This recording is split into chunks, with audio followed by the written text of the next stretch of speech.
बेयाव दुलाराय बर' हारिमु आफादनि बोसोरसालिया जथुमा जागोन 9, 10, 11 जानुवारि। बिनि थाखायनो 2 जानुवारिनिफ्राय 8 जानुवारिसिम बर' हारिमु दोरोङारि खाम दामनाय, सिफुं सुनाय, सेरजा हुनाय आरो मोसानाय मावबादा जादों। उदालगुरि डिस्ट्रिक्ट खाजियामाति सिङाव जादों।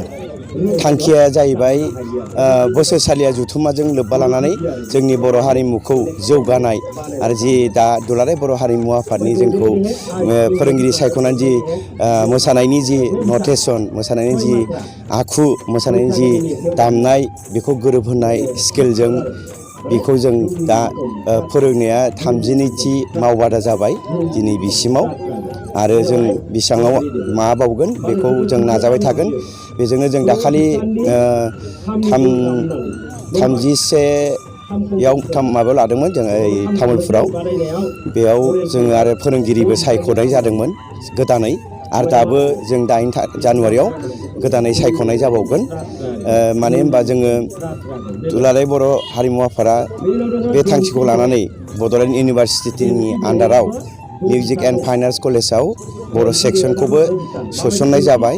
आरो 3rd सेमिस्टार दा फरिखा जागासिनो दं, एग्जाम। दा जोङो 4 आरो 5, 6 मोनथाम दङ। बेखौ कमप्लिट जोबखाङोबा आरो बड'लेण्ड इउनिभारसिटिया आरो आसा होबावदों MA नि थाखाय आरो कर्स आरो टिचार सोसननो थाखाय बिथां माने भाइस चेन्सेलरा जोंनिसिम फोरमायहरदों। आरो दा जों बेखौनो गोहोमै नाजानो नागिरदों। दुलाराय बर' हारिमु आफादनि जि फोरोंगिरि जे जों 11 जनसो दङ गासै। जोङो दा सिगां बेखौ मोसाग्लांनायखौ जों लानाय जादों, बे फुराना जाखाबाय। आरो बागुरुम्बा, दाउस्रि देलाय, आरो जों गोदानै गान्द'ला बोननाय, दाउ थै लोंनाय आरो खाम बारखोनाय बेखौ जों फोरोंनाय जाबाय। आरो जों टाइमा गैला हिसाबै आरो गोदान लाबोनाय जानाय नंला। बेखिनिखौनो जों माबानानै 11 जानुवारियाव गेवलां मेलाव दिन्थिनाय जागोन। बेखौनो दानि बिमा बिफाया माने नोजोर होदों हारिमु जौगानायनि थाखाय फिसा फिसौखौ लोगोसे फरायनायजों लोगोसे माने लाबोदों। दाबो नैबेयाव वार्कशपआव गोबां बिमा बिफायानो फिसा उन्दै गोरलैखौ लानानै फैदों आरो फोरोंनो। जोंनाव सोंफैदों जोंखौ फिसाखौ फोरोङा होननानै। फोरोङो जोंनो नांगौसो मानसि होननानै, रोंहोनांगौ जोंनि दायथ', नोंथांमोना लाबोनांगौ होननानै जों बुंदों। थ' आं सानो दानि जुगाव माने बर' हारिमुखौ फोथांनो थाखाय बर' फिसाफ्रा माने आवगायबोनांगौ आरो आवगायगासिनो दं। आरो माखासे जा दं बुजियाखै बियो फैनांगौ आं खावलायो।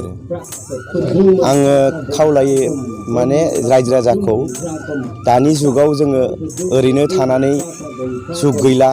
मोनफ्रोमबो जों सोलोंनायजों लोगोसे मोनफ्रोमबो आयदाखौ जों सोलोंनांगौ। सोलोंनायनि बिथिङाव सोलोंनाय आरो मोसानाय बिथिङाव मोसानाय, हारिमु बिथिङाव आरो ओरै आबादारि बिथिङाव गासिबो जौगानो थाखाय जोंनि बर' फिसाफ्रा मोनफ्रोमबो माबायाव आवगायनांगौ आरो सोलोंनांगौ, गियान लानांगौ। दा नैबेयो जोंना साबजेक्ट हिसाबै फरिखा होनो हानाय जाहैबाय। हायार सेकेन्डारि पास जाबानो जों डिग्रि 1st सेमिस्टारनिफ्राय लानो हानाय गोहो जाबाय। बिनिखायनो आं गुरै खावलायो रायजो राजाफोरखौ, मोसानाय दामनाय खननाय बेफोरजोंबो माने सासे गावखौनो गाव गसंथानो हायो आरो सासे फोरोंगिरि महरै आरो माने गावनि लाइफखौ दानो हायो आरो आं बेखौ आसा खालामो। ओंखायनो आं गासैबो बर' फिसाफोरखौ आरो गुबुन हारियाबो निस्सय फैगोन, इन्ट्रेस्ट खालामगोन। बे बिजाबा जों गासिबो दिहुननानै जों फोसावनो हाबानो बिथांमोना बिजाबखौ नायनानै गुबुन जाथियाबो निस्सय मोसानायखौ हागोन, आं बेखौ आसा खालामो।